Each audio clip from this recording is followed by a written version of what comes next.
লগর কোনো ক্যান্ডিডেট না থাকায় বুটাবুটি ছাড়াও সিলেট জেলা পরিষদের চেয়ারম্যান আর ফটো আসেন জেলা আওয়ামী লীগের সেক্রেটারি অ্যাডভোকেট নাসিরউদ্দিন খান।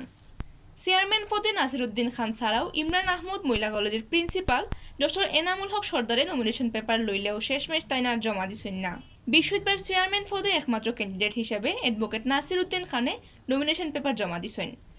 আর জেলা পরিষদের সাধারণ 13টা ওয়ার্ডও 55 জন আর সংরক্ষিত 5টা ওয়ার্ডও নমিনেশন পেপার জমা দিয়েছেন 17 জনে। বৃহস্পতিবার মাদানে দলের নেতাকর্মীন্তরে লইয়া শোডাউন হরিয়া রিটার্নিং অফিসার আর ডিসি মুজিবুর রহমানের গেছে নমিনেশন পেপার জমা দিয়েছেন অ্যাডভোকেট নাসিরউদ্দিন খানে। এই সময় তার লগে আসলা জেলা আওয়ামী লীগের ভারপ্রাপ্ত সভাপতি শফিকুর রহমান চৌধুরী, মহানগর সভাপতি মাসুকুদ্দিন আহমদ আর সেক্রেটারি অধ্যাপক জাকির হোসেন সহ বহুত নেতাকর্মী। এর আগে চেয়ারম্যান পদে নাসিরউদ্দিন খানের লগে নমিনেশন পেপার লইসলা শিক্ষাবিদ ডক্টর এনামুল সর্দারে। শেষমেশ তাই নিকটা আর জমা দিছেন না। গেছে ফিরে তাই আওয়ামী লীগের ক্যান্ডিডেট অ্যাডভোকেট লুৎফুর রহমানের লগে চেয়ারম্যান পদে ইলেকশনও খাড়াইসলা।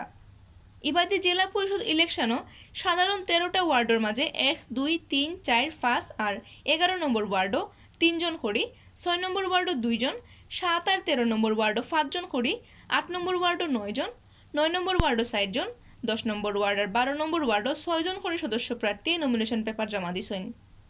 সংরক্ষিত ওয়ার্ডের মাঝে 1 আর 3 নম্বর ওয়ার্ডও 3 জন করে, 2 নম্বর ওয়ার্ডও 4 জন, 4 নম্বর ওয়ার্ডও 5 জন আর 5 নম্বর ওয়ার্ডও 2 জন প্রার্থী নমিনেশন পেপার জমা দিছেন।